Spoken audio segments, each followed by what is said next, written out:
good morning mga kababayan. Ayong buntag. Pabalik na po ako ng Pagadian City. So dala na namin yung engine nandiyan sa likod. So ayan po yung doktor. Dalawang doktor ni. Masay ko na specialist ni. Specialist sa utok, may specialist sa kuwan. Specialist ni sa kuwan. Specialist sa lagay ni isa. Klase ni nga kuwan ni doktor. Specialist sa lagay ni isa. Mga Pagadian. So dito na kami ngayon sa ano na. Malapit na kami sa Matalam. Matalam, North Cotabato. Pagadian City. At tayo buwak-buwakan ang kuwanan eh. Gasolina. Buwak-buwak ang pitaka. Sana sira pang bakit. Ay, kasama tayong dalawang doktor. Ayan, chill-chill lang.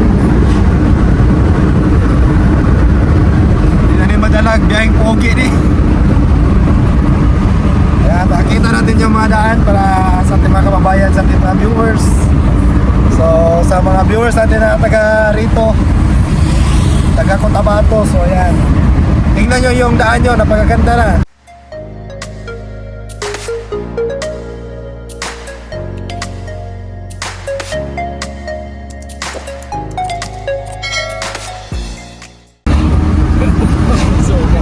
Espalto.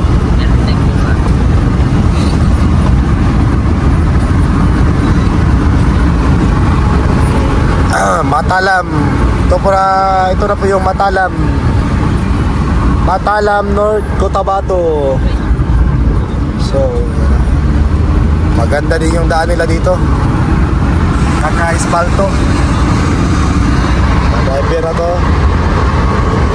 From Davao City. Natal Milo. Natal. Matalam. Round mo sa Matalam. Dire ra ka nakabot pre. Wala pa to. Sliman ko na diya sunod. Matalam. Nausaw ka rin, nakikiayo? Wala, patambal lang ko. Ay, patal. Ano yung manambalay dire?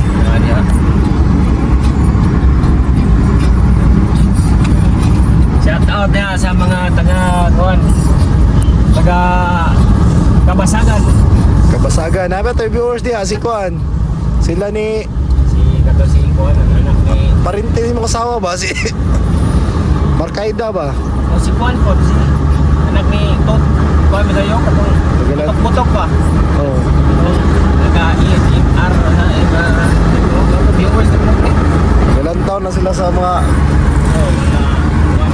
tiradang ba? Mga tirading. Kuan drinking rito.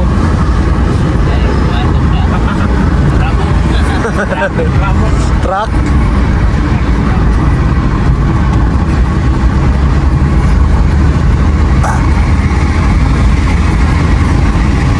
Luto na ron mga kanding ron ito ron. Higop na hinalang na ron. Ay, mapait. So, yan na po mga kababayan. At pagkarating ko kanina, dumating kami ng alas 12 ng tanghali. So, nakapag-tiles pa ako ng ilang piraso. 2, 4, 6, 8, 10, 11 pieces na tiles. So yung nakabit natin. So yung gamit nating libil, ayan po siya. So libilado po siya mga kababayan. So nandyan po sa gitna yung tubig. So yan po yung importante pag nagta-tiles tayo. So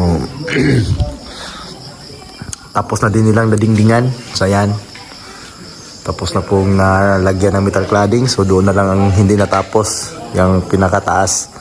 So mas madali na yung gawin dyan kaysa dito. Medyo matagal dito kasi naglalagay pa ng insulator. So yan, so pati yung septic ay hinukay na din. So yan po, tapos na po. So itong mga gilid ay lalagyan pa po ito ng molding. So flat molding ang ilalagay dito para matakpan po yung mga pinagkapingan. So katulad ng doon sa harapan. So So at dito ang lababo ay ayan, hindi pa natapos, hindi pa nagawa. Gawa ng titingnan ko muna kung anong magiging resulta. So yan. So malapit na itong matapos ang bahay na ito. At yung skim coat dito ay naliha na din. So gamit yung buffer natin. So yan. So naliha na po siya. So ang kasunod nito is yung paglalagay ng primer. So ang gagamitin nating primer dito is yung solvent para matibay talaga. So actually yung skim coat na ginagamit dito ay matibay na uri ng skim coat. So kampante po tayo na magiging maayos yung magiging result. So pagkatapos kong mag tiles, susunod ko na yung mga partition dito. Gawa ng ayan tatiles ko muna to para kasi kapag pwede naman maglalagay ako ng runner dyan sa partition ng mga kwarto, pwede naman siyang gawin, pero ang inaano ko lang yung mga siruho ng tiles. So mas mabuti yung nakapatong yung runner sa tiles kasi yung tiles natin ay diretso at wala nang hindi na tayo magsisiruho pa dyan sa partition na yan. So diretso yung tiles natin doon, yung takbo ng tiles natin. So kasi pa hindi natin alam kung baka maliit yung magiging siruho dyan. So pangit na po siya tingnan kasi mahirap po ikabit yung maliit na tiles. So mas mabuting diretso yung tiles natin bago tayo maglagay ng partition. So patong na natin sa tiles yung runner natin dyan sa baba tulad dito para mas mabilis. So ayan madali ko lang pong naikabit. So kanina pagdating ko dito, kasi kanina pa ako nakabalik dito at inaayos yung nagdala na po ako ng makina para ikabit doon sa sasakyan natin. So ganito po yung magiging pattern niya ng tiles. So pag ganon yung para magkatugma talaga yung ano niya. So ayan tugma. Hindi po pwede na hindi magkatugma po ito sila. Tugma po ito. So yan po yung pattern niya ang pa ganon.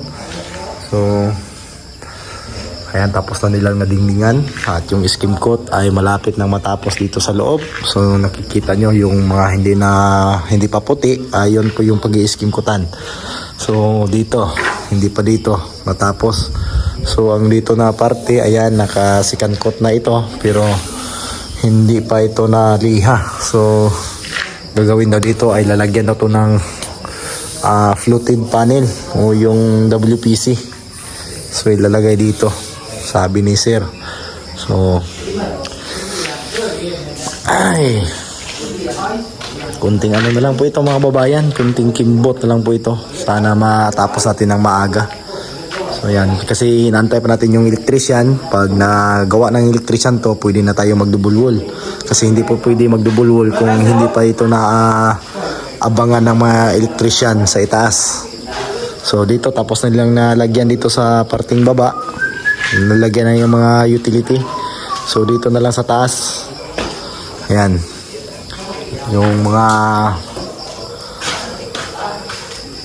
PVC na ilalagay nila dyan, na ibabao nila dyan sa itaas. So kailangan po yun na magawa na nila para tuloy-tuloy na yung trabaho namin. Kasi tapos na po nilang nalagyan dyan. So ang kasunod nilang gagawin is yung pagkikisami dito sa mga bulada natin. So PVC yung dating plano pero naiba, cladding na lang.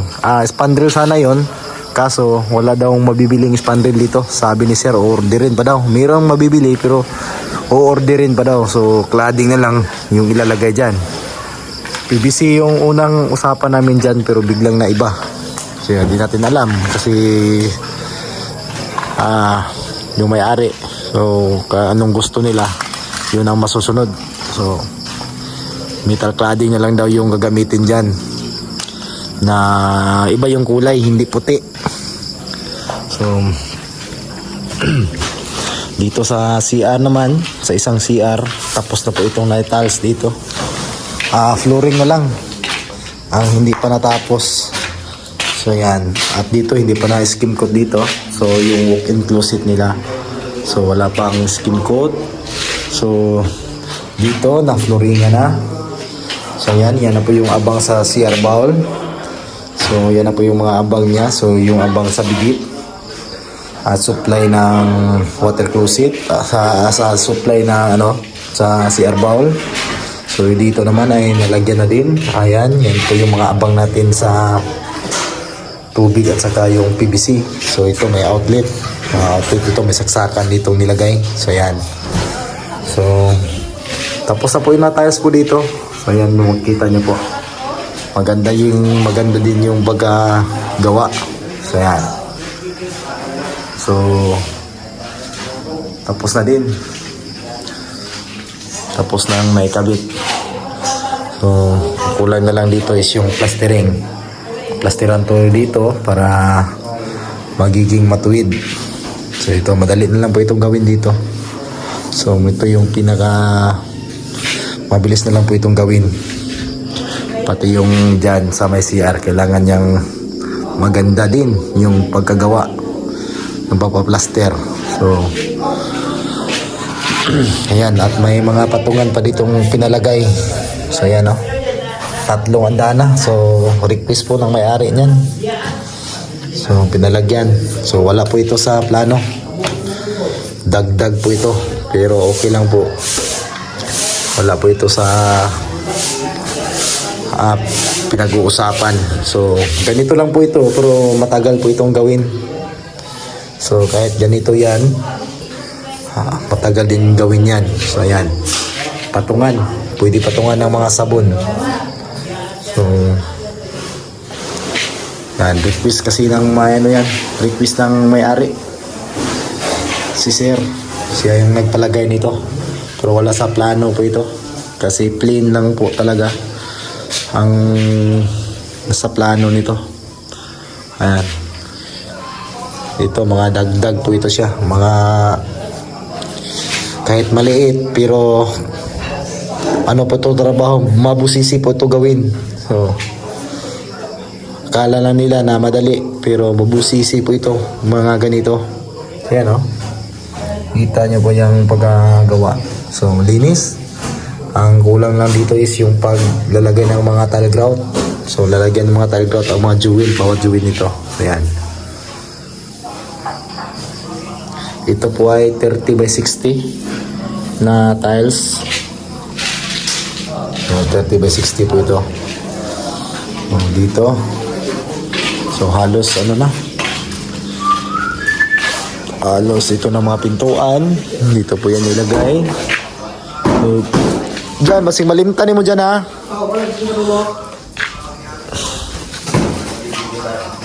Yan.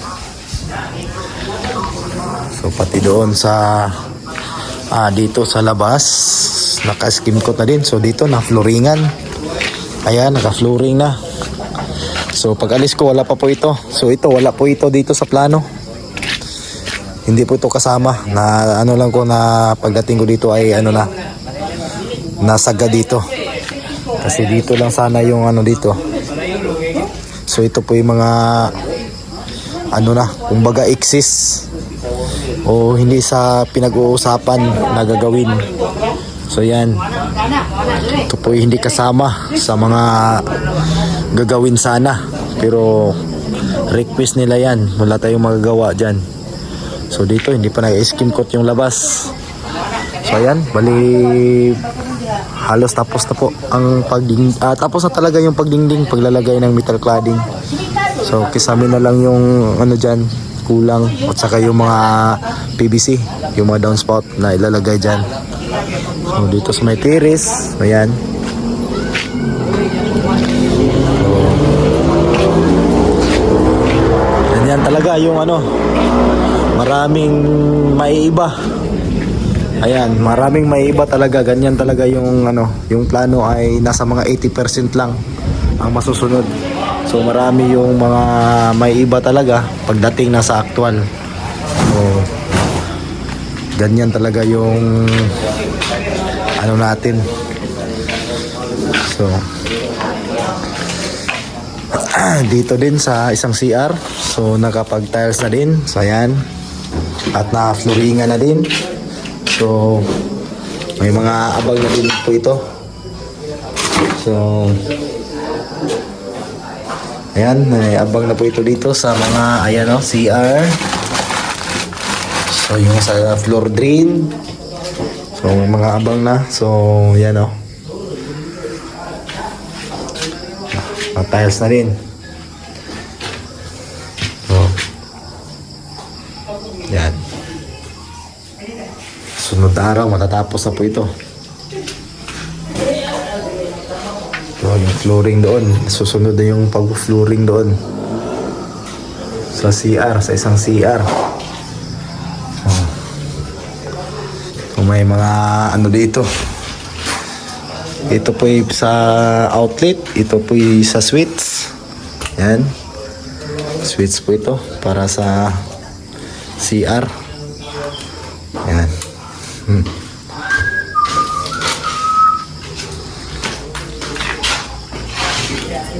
So bukas ay walang duty bukas kasi araw ng linggo. So nalipihin na ang gagahi ang gumana.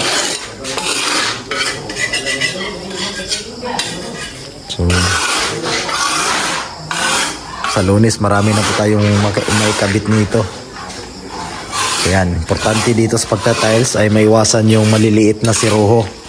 So, dito, medyo maliit sana yung naging siruho dito. Pero inusog ko doon, patungo doon.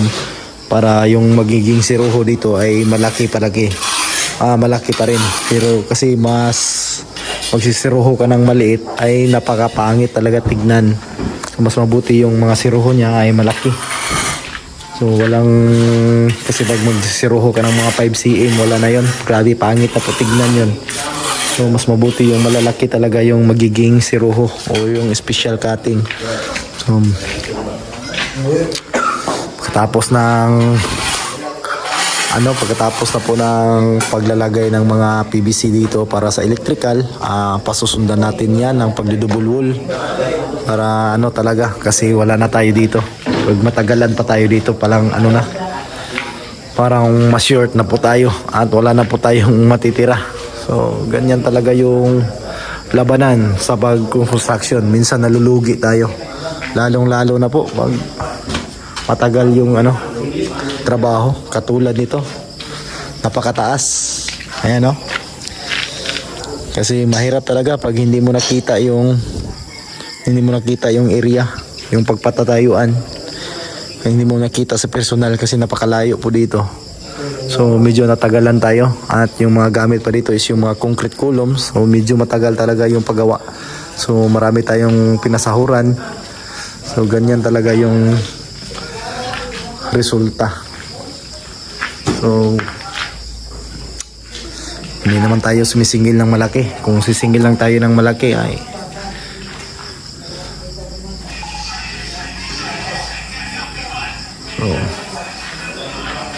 yun lang ang update natin ngayon mga babayan.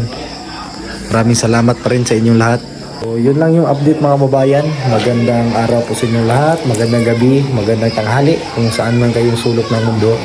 So yan, thank you sa palagi niyong panonood ng aking mga video, sa aking mga in-upload na video. So maraming salamat talaga mga babayan na nandyan pa rin kayo na nanonood at nagsusuporta at sumuporta ng aking video. So yan, thank you so much mga babayan. God bless ug amping mutanan.